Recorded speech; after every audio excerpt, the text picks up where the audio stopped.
guys right. Would you really have me? Everyone, check. Start with the song? Or? It doesn't sound like it's on. Check that song. By the way. Check. How are you doing? It's, How are you? yeah, okay. Hi everyone, welcome to Helicon West. I'm Ben Gunsberg. I'm going to be your MC tonight. I'm very pleased to be here, very pleased to introduce two wonderful poets. Just a few notes before we begin. The open mic is going to start right after the reading, so if you haven't already done so, please sign up. Remember, there's a time limit of 7 minutes per person, right? Just a couple things to mention here. We'll be introducing readers in threes, and that's all. So I'm going to introduce both Shanan, Ballam, and Laura Stott, and they will read, and they will just sort of, one reading will go into the next. Laura will read first, Shanan will read second. Just a few words about Laura Stott. We're sort of catching up. We found out that we had mutual connections to Michigan. Laura Stott holds an MFA from Inland Northwest Center for Writers, which is part of Eastern Washington University, and teaches at Weber State University. Her poems have been published in various journals, including a number of really great ones like Bellingham Review, Hayden's Ferry Review, Cutbank, Quarterly West, Sonora Review, Redactions, Sugar House Review, and Rock and Sling. And she's also the author of In the Museum of Coming and Going, here for sale in the back, and which Utah Poet Laureate Lance Larson calls a truly wonderful debut volume. So pick that up if you can. And our other reader is beloved around these parts, Shanan Ballam. She's the author of the poetry chapbook Red Riding Hood Papers, which is from Finishing Line Press, and the full-length poetry collection Pretty Marrow, which is from Negative Capability Press, winner of the Utah Arts and Museum's Original Writing Contest in 2012, judged by Poet Laureate of Alabama, Sue Walker. Shanan teaches poetry here. Maybe you've had the pleasure of having her as a teacher in class. She teaches fiction writing, academic writing, poetry writing, and in 2014 she was named Lecturer of the Year for the College of Humanities and Social Sciences. She also serves on the Utah Arts Council Board of Directors as the literary arts representative for the state of Utah.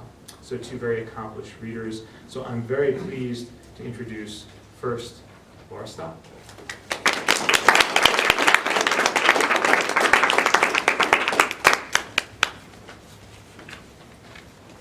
Okay, can you hear me? Okay. I have bad luck with microphones, so it should be fine though, right? Okay. Thank you so much. Oh, okay, perfect, that's good. Thank you so much, and I just want to say thank you to Stott for having me, and I am very impressed with Logan and very impressed with this crowd. So, and I just think this is such a great series, and it just seems so well established and well loved. So thank you for having me, and before I get started, I'm going to shamelessly plug a couple of things. So I have on the back table next to my books a bookmark for writers at work. I'm on the board, and we're having a screenwriting workshop in a couple of weeks. So if you want any information on that, it's back there. And they also have save the date for our conference this year. And also I'm having a book release party this Saturday, and everyone is invited. It's down in Ogden, Utah. And so if anyone goes to the big city of Ogden on a Saturday night at 7:30, there's stuff you can pick up about that as well. So if you're interested, you can pick one of those invites up. But so my book, the title In the Museum of Coming and Going is from a poem. It's a line out of one of the poems titled Migration. And I was in a pattern in my life when I was writing the poems in the book where I was going north every year. So for about a decade of my life, I flew north to Alaska every summer, and then I would come back to wherever I was currently living, whether that was Utah or Washington State or Los Angeles. So I became kind of fascinated with this idea of migration and transformation, and not just I guess not just physical migrations, but just sort of this transfer, the movements we go through in our lives. So a lot of the poems I will read today are kind of centered around that idea. I will start with The Girl with No Hands. The girl with no hands stole a silver pear from His Majesty's orchard, and the gardener saw it, believed she was an angel. The way she tilted her head back and stretched her neck to the sky to eat. Her hair hung like silk curtains, and in the moonlight, how could he not fall in love with her? How could he betray this love and tell this secret with the time to count each fruit, each destined for their numbering? It was a story the gardener couldn't explain but had to account for. So the gardener and the king waited in hiding for the maiden, and when she appeared, hunger was in the girls' every step. They dared not speak, but watched her as moths lightly played around their faces. Are you of this world? If I am a dream, then I am a dove. Be my queen, I will make you hands. And the gardener wept, and the king kept what was never his to keep.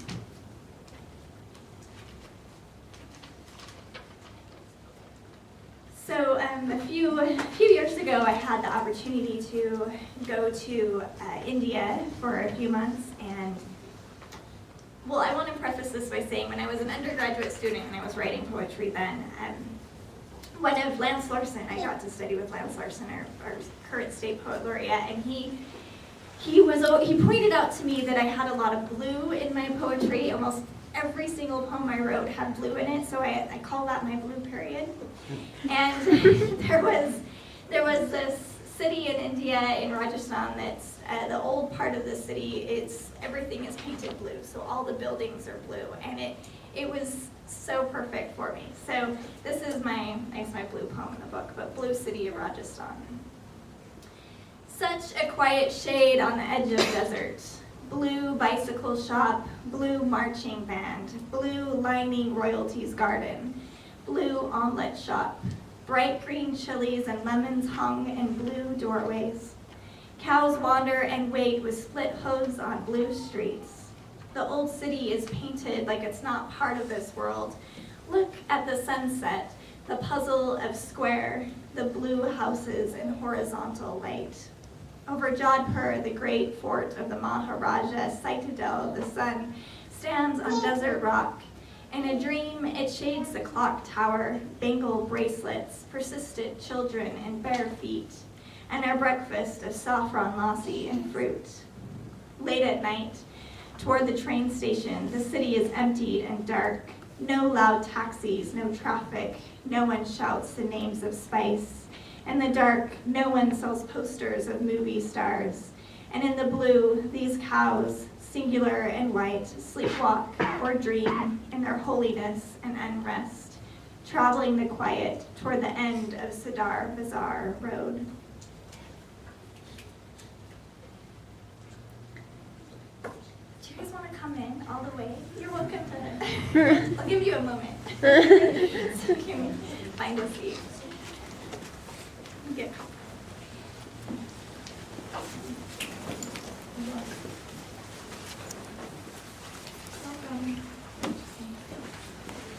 So there'll be a lot of moving around. So now, with the whole migration thing, so now we'll be in Los Angeles, and the title of this poem is Feral.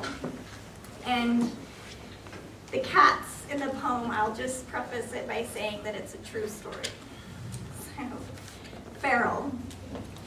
After we make love, our fish aquarium stares back at us like a green jeweled eye, a 30-gallon womb with a shy school of fish and minuscule shrimp just born in the moss. Grass waves its beautiful legs in the false current. Outside, the slivered moon rises over LA's decay of concrete, a painted conspiracy. Musicians pine away all night all over the city beating on drums. And the abandoned house next door is full of cats crying. Who knows what it's like in there? How many nocturnal eyes glow in the scratched hallways, which litters are abandoned or consumed? As we hold each other naked, unable and not wanting to move, we can hear their childish voices in the dark, screaming at each other. here has heard a cat fight. They're really creepy sounding, right? It's a pretty regular occurrence. There were lots of feral cats around our house. Okay, so this is a poem out of my childhood, and we lived on this. We had a lot of property and big garden and orchard, and there was this wood pile, and there was a bunny rabbit that lived in it when I was a kid. So boundaries. When you can't sleep, realize you are the moon, responsible for lost dogs, cattle, wolves, the birth and death of them. This is what the moon does.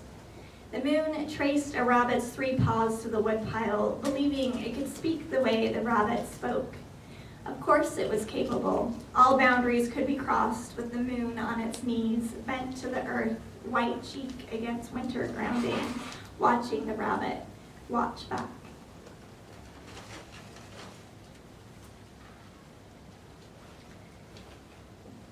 I think I forgot to ask how long I should go. 15, 20, something like that? Is that good? Yeah, perfect. That's what I. Cool.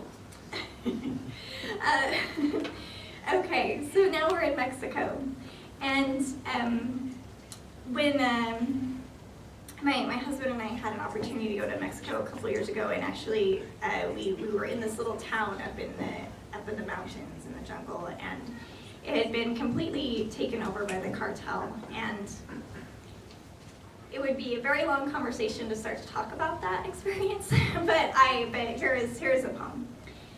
The title is Remnant. In this story, Armando's grandson swings on the hammock and lists what to discover in the jungle. Crocodile, vipers, sharks, big cats, armadillo, tejon. Next door, the cartel plays volleyball. These youths bring broken guns for fixing. We don't know what to find until we see trees wrap themselves around the heart of earth in the skin of mountains. Armando Villa brings us to the ancient boulder, larger than ourselves, where the devil dragged his tail when he crawled out of the river. Shows us flowers and sun carved above the signature of stone, an ancient page.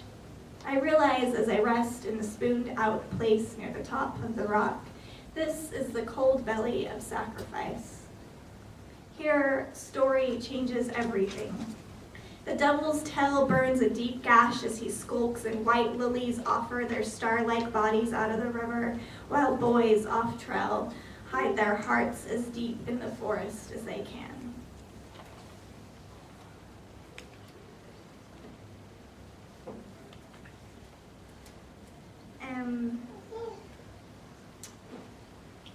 All right. So, there's a few poems in here that are titled Migration. This is the longest one. I'm going to take a chance and read you the long poem. And it's a section poem, and I'll read the numbers. Migration. 1. The fear goes to. From the mountain's front, I can watch the bowl of desert fill with veins of light move from one end of the valley to the other. Clouds are spider legs in green glass jars. Someone breaks them. Storm clouds, Great Salt Lake, the moon. 2. My great-great-grandmother, Anne, left England for America, traveled 2,000 miles with pioneers that had faith in God and had angels help them through the snow. 250 people died. And so I grew up in Utah. I'm of the desert. I keep traveling and coming back to the smell of salt when it rains, where marsh hawks fly low over thawing fields. 3. My friend woke up in the cab of her Toyota pickup to a great blue heron on the windshield tapping at the glass. 4. In the Museum of Coming and Going, I can see Portia, my father's mother, behind her house, pruning roses. She often counted blooms. 100. I remember her arms always showed the work of thorns. 5. The rufous hummingbird flies to Alaska and back to Central America. Just think, such a small amount of wing. Have you seen the Rufus hover in midair and look a person over? Orange iridescence, eye to eye. That isn't fear. What will they drink? 6. The hunger of stars over desert plains. Anne had the gift of prophecy. How strange the great American West must have seemed. She saw herself as an old woman walk into the night from her home, saw herself see the wind shape her sister's death in England, and fasted into the storm, gave away her food. 7. The train I listened to all my life, a vein in my Western flesh. When you hear a train, you feel it. I collected small round rocks from the tracks, stories giving life, cargo, runaway teenager, invisible traveler, graffiti from San Pedro, snakes through the Midwest. 8. Jenny said she was just bringing groceries inside the house when the lightning followed her in through the open door, sought her out, and struck.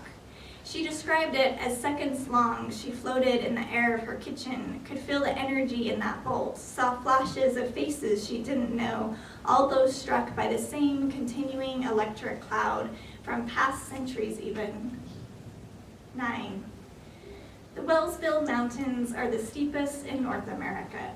That vertical self full of follows paleontologists search for. Mountain lion den, a jade scorpion crawls out of the dry dirt.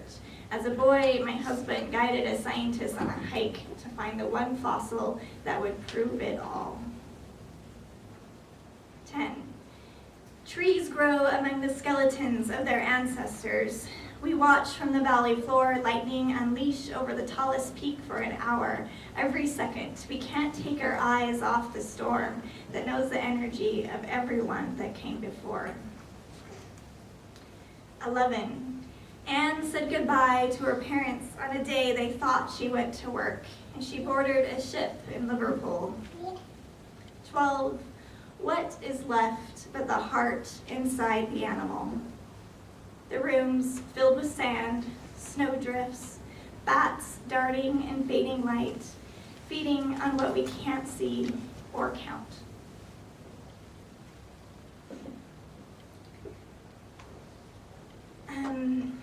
So I think I'm just going to read 2 more, and one of them is going to come right before the other. Obviously.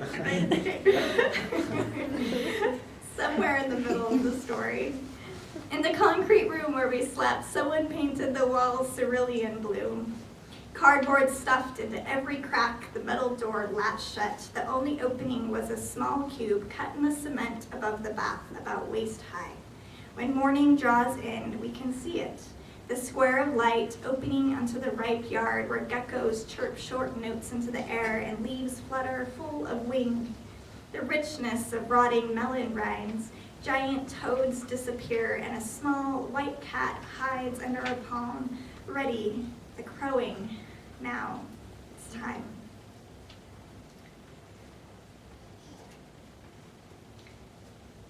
La Union. In this story, the moon is absent. But in this country's past, the moon chased young families holding hands and singing at night, on their way to watch sea turtles come in from the ocean, glistening reptiles moving with slow wisdom to bury eggs in sand. Everyone felt the luck of attention. Now trails disappear as every creeping vine stretches its fingers with fear. A poor village boy whose sweet mother told stories was told if he could understand the iguana's speech, and they only spoke at night, he would have wisdom and wealth forever. So the boy waited for the longest night and no moon. He hid from robbers hiding in the streets, though there was nothing they would take from him. He hid from policemen piled in trucks with loaded guns, from snakes dangling from trees. The wild cats watched him go. Flowers closed their eyes, and the bat moths fluttered after the black space of his shadow.